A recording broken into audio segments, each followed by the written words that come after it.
गीता में लिखा है कि जिस इंसान की सोच और नीयत अच्छी होती है, भगवान खुद की उसकी मदद करने के लिए किसी ना किसी रूप में जरूर आते हैं। गीता में श्री कृष्ण कहते हैं कि जो मौन को समझ ले, वो पूजनीय होता है, फिर चाहे वो माँ हो, पत्नी हो, प्रेमी हो या परमेश्वर।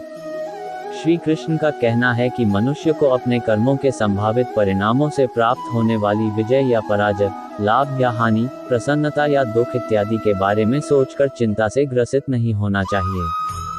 गीता में लिखा है कि जिस मनुष्य ने कभी विपत्तियां नहीं देखी, उसे अपनी ताकत का एहसास कभी नहीं होगा।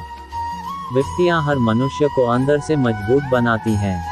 प्रशंसा चाहे कितनी भी करो, परंतु अपमान बहुत सोच समझकर करना चाहिए, क्योंकि अपमान वो उधार है जो अवसर मिलने पर हर व्यक्ति ब्याज के साथ चुकाता है।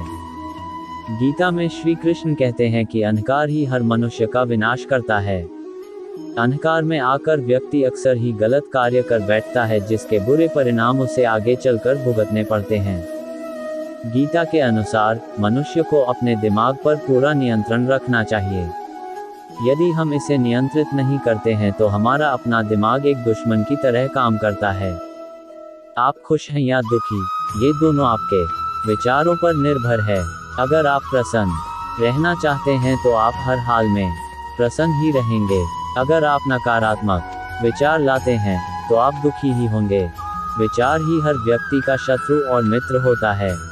गीता में श्री कृष्ण कहते हैं, केवल डरपोक और कमजोर लोग ही चीजों को भाग्य पर छोड़ते हैं, लेकिन जो मजबूत और खुद पर भरोसा करने वाले होते हैं, वे कभी भी नियति या भाग्य पर निर्भर नहीं रहते।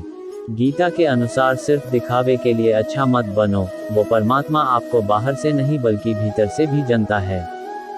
श्री कृष्ण का कहना है कि मुश्किलें केवल बेहतरीन लोगों के हिस्से में आती है, क्योंकि वही लोग उसे बेहतरीन तरीके से अंजाम देने की ताकत रखते हैं।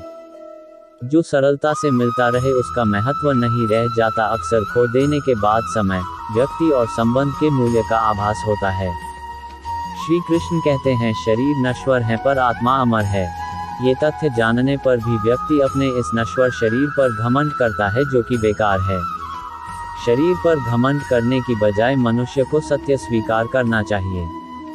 गीता में लिखा है, सरल व्यक्ति के साथ किया गया छल आपकी बर्बादी के सारे द्वार खोल देता है, चाहे आप कितने भी बड़ी शतरंज के खिलाड़ी क्यों ना हो।